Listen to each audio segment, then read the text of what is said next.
Hi friends, எல்லாருக்கும் வணக்கம். சின்ன மருமகள் சீரியலில் நாளைக்கு எபிசோடில் என்ன நடக்க போகுது அப்படின்னாங்க இந்த வீடியோவில் பார்க்க போகிறோம்.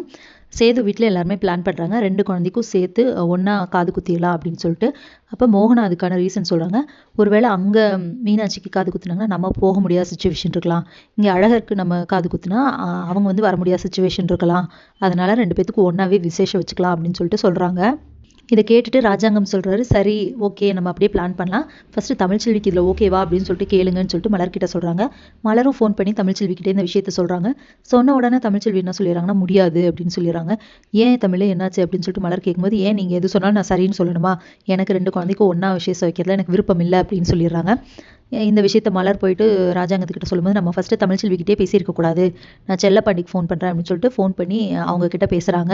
நல்ல விஷயம் தானே, சரி அப்படின்னு தான் செல்லப்பாண்டி சொல்கிறாங்க. இல்லை தமிழ் வேணான்னு சொல்லியிருக்காங்க, அதனால் சாயந்தரம் வாங்க, எல்லாருமே ஊர் பெரியவங்க முன்னாடி வச்சு பேசிக்கலாம் அப்படின்னு சொல்லிட்டு ராஜாங்கம் சொல்கிறாரு. செல்லப்பாண்டியும் சரி அப்படின்னு சொல்லிடுறாரு. எப்படியோ தமிழ்ச்செல்வியும் வா, ஊரில் இருக்கவங்கலாம் உன்ட்ட பேசணும்னு சொல்கிறாங்கன்னு சொல்லிட்டு கூட்டிகிட்டு வந்துடுறாங்க.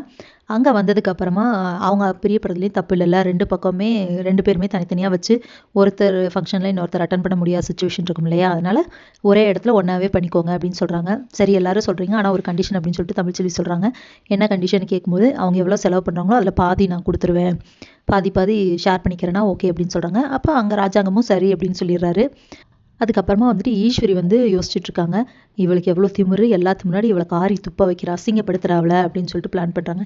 என்னம்மா பண்ண போகிற அப்படின்னு சொல்லிட்டு சித்ரா கேட்குறாங்க. நாளைக்கு தெரியும் டி பாரு அப்படின்னு சொல்லிட்டு ஈஸ்வரி தமிழ்ச்செல்வி வீட்டுக்கு போகிறாங்க. அங்கே போயிட்டு இதெல்லாம் இங்கே ஃபங்க்ஷனுக்கான செலவு அப்படின்னு சொல்லிட்டு காட்டுறாங்க.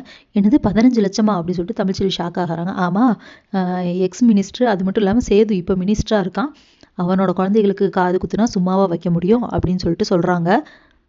அதுக்கப்புறமா உன்னால் முடியலைன்னா ஒத்துக்க, நீ இதுலேருந்து விலகிடு அப்படின்னு சொல்லிட்டு ஈஸ்வரி சொல்கிறாங்க. இல்லை அப்படியெல்லாம் இல்லை, 7.5 லட்சம் தானே நான் கொடுத்துட்றேன் அப்படின்னு சொல்லிட்டு தமிழ்ச்செல்வி சொல்கிறாங்க. ஸோ இந்த அமௌண்ட் எப்படி கொடுக்க போகிறாங்க, என்ன நடக்க போகுது அப்படிங்கிறத இனி வர்ற வீடியோவில் ஒன்று ஒன்றா பார்க்கலாம் ஃப்ரெண்ட்ஸ். அது வரைக்கும் வெயிட் பண்ணுங்கள். நன்றி, வணக்கம்.